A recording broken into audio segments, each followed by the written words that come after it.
मनवा के श्रद्धा पूरे भइयो पूरे भइयो पूरे भइयो।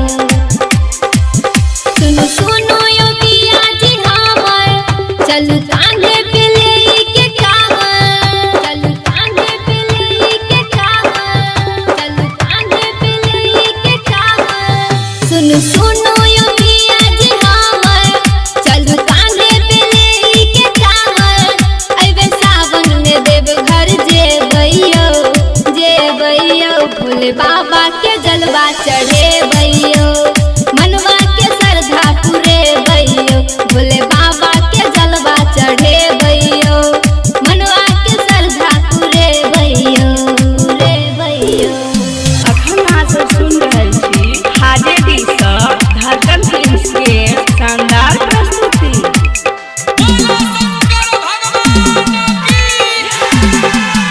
पूरे भइयो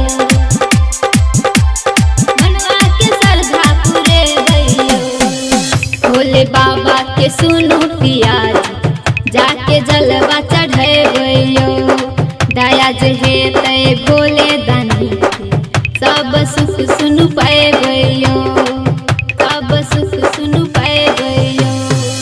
भोले बाबा के सुनो पियाज जाके जलवा चढ़ैबइयो दया जे हेतै भोले दानी सब सुख सुन पैबइयो। नहीं मांग पिया चूड़ी कंगन करा दिया भोले बाबा के दर्शन।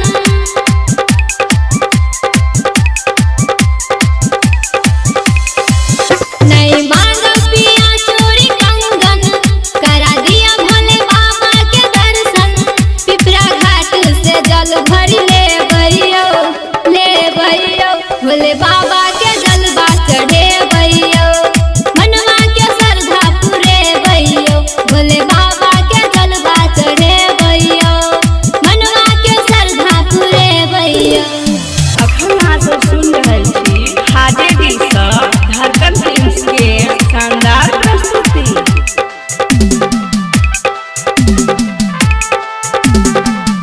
पूरे भइयो मनवा के श्रद्धा पूरे भइयो भोले बाबा के सुनो पियाजी महिमा अपरंपार यो एही से भीड़ बड़ी लागल पियाजी बाबा के दरबार यो बाबा के दरबार यो।